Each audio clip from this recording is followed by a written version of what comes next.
Hello, and welcome to another episode of Voices of Liberia. I'm Martha. We will be discussing the impact of illegal drugs on Liberian society. And I'm James. Today we continue our deep dive into the crisis of illegal drugs in Liberia, with data, stories, and ideas for change. To set the scene, according to recent reports, about 2 in 10 youth in Liberia are using narcotic substances. Right.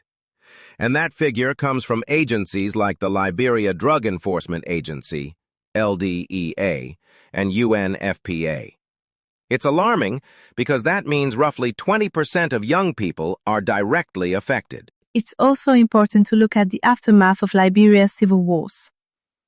One study showed that, among former combatants, 44.9% of male combatants and 12.3% of female combatants reported substance use during the war. Something else to note, a study among students aged 12 to 17 found that about 17% reported using drugs like marijuana, cocaine, heroin, or methamphetamine in the past year. Let's bring those statistics into our conversation.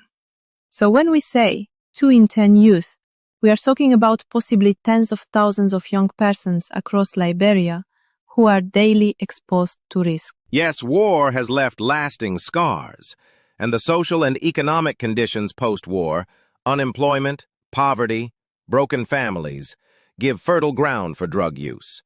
In fact, the same reports say that unemployment among young people is very high, especially in areas with little opportunity. All of this has real effects.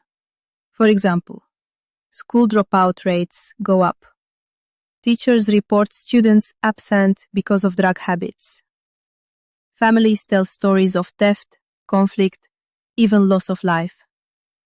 Health systems see overdoses and psychological issues. And that low price makes it accessible to very disadvantaged people.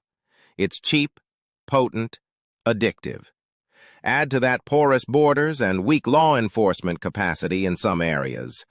Liberia is becoming a transit country for narcotics, synthetic drugs included. Before we wrap up, what steps, backed by this data, might help to curb the use of illegal drugs in Liberia? The government has responded in some ways.